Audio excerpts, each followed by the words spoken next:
اعوذ باللہ من الشیطان الرجیم بسم اللہ الرحمن الرحیم۔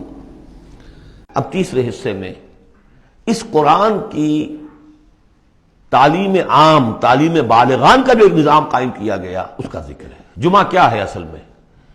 اب رہ گئی رسم ادا روح بلالی نہ رہی، فلسفہ رہ گیا تلقین غزالی نہ رہی۔ یہ جمعہ کیا ہے؟ یہ حزب اللہ کا ہفتے وار اجتماع ہے۔ کمیونسٹوں کو بھی ایجاد کرنے پڑے تھے ہفتے وار اجتماع، ہفتے وار اجتماع، اسٹڈی سرکلز۔ اس لیے کہ انقلابی کارکن کے ذہن میں جب تک اس کا نظریہ تازہ نہ رہے وہ قربانی کیسے دے گا؟ قربانی تو ہر لحظہ آئے گی، ہر آن آئے گی، قدم قدم پر آئے گی۔ لہذا اس نظریے کا، نصب العین کا، اپنے مقصد کا شعور بالکل کانشس لیول کے اوپر مستحضر رہنا چاہیے۔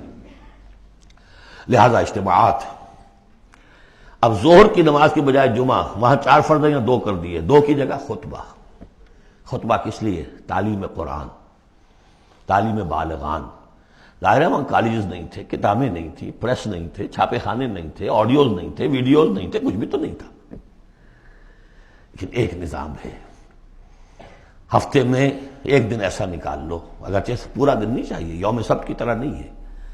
نہاؤ دھو، اچھے کپڑے پہنو، خوشبو لگاؤ، آؤ مسجد میں چل کر۔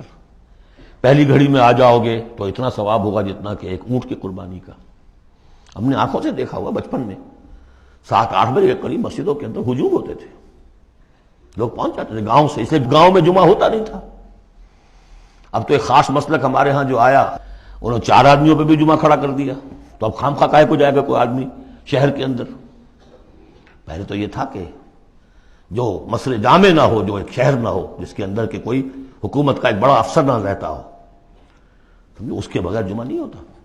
پر ان مسئلوں کو چھوڑ دیجئے، آئیے جمع ہوئیے، کوئی نائب رسول منبر رسول پر کھڑے ہو کر وہی عمل کرے، یتلو علیہم آیاتہ ویزکیہم ویعلمہم الکتاب والحکمہ، تاکہ یہ پروسیس اب ابدی ہو جائے امت کے اندر۔ اس لیے جمعے کی یہ اہمیت ہے کہ فرمایا گیا کہ 3 جمعے بھی چھوڑ دو گے بغیر عذر کے لَيَخْتِمَنَّ اللَّهُ عَلَىٰ قَلْبِهِ، اس شخص سے، ایسے شخص کے دل کے اوپر اللہ تعالیٰ مہر کر دیتا ہے۔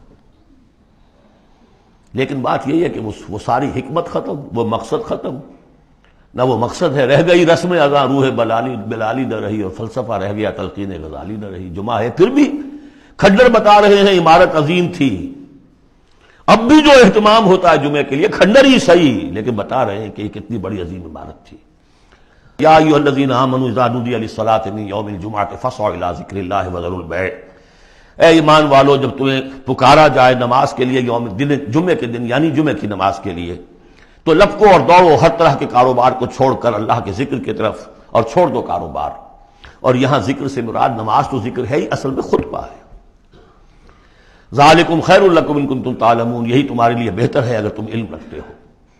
فاذا قضیت الصلاۃ فانتشروا فی الارض وابتغوا من فضل اللہ، یہودیوں کا جو یوم سبت والی وہ سختی نہیں ہے، صبح کا زیادہ وقت تو مطلوب ہے کہ لگے اس کام میں، لیکن جمعے کے بعد پھر آپ جائیں اپنے کام میں لگے۔ جب نماز ادا ہو چکے تو اب تم زمین میں منتشر ہو سکتے ہو، اور جاؤ اللہ کا فضل تلاش کرو۔ ابتغوا من فضل اللہ واذکروا اللہ کثیرا لعلکم تفلحون، اور اللہ کو یاد کرو کثرت سے تاکہ تم فلاح پاؤ۔ وَإِذَا رَأَوْا تِجَارَةً، اب یہ دیکھیے یہ بھی کمزوری آ گئی جو مسلمانوں کے اندر ایک پیدا ہوئی تھی، اس کا طرف اشارہ کر دیا گیا اس صورت میں بھی۔ جب انہوں نے دیکھا کوئی تجارت کا معاملہ یا کوئی اور کھیل کود، انفضوا الیہا، تو خاص منافقین جو تھے وہ دوڑ کے چلے جاتے تھے، وترکوک قائما، اور آپ کو چھوڑ جاتے تھے کھڑے ہوئے۔ اور اس لیے کہ عام خیال یہ ہے کہ عام طور پر پہلے جو ہے خطبہ جیسے عیدین میں بعد میں ہوتا ہے، ایسے ہی جمعے کا خطبہ بھی بعد میں ہوتا ہے۔ سمجھا انہوں نے نماز تو ہو گئی، چلو۔ فرمایا نہیں، قل ما عند اللہ خیر من اللہو والتجارہ، ان سے کہہ دیجئے جو اللہ کے پاس ہے وہ کہیں بہتر ہے اس کھیل کود سے بھی، تجارت سے بھی۔ واللہ خیر الرازقین، اور اللہ بہترین رزق عطا کرنے والا ہے۔ صدق اللہ العظیم۔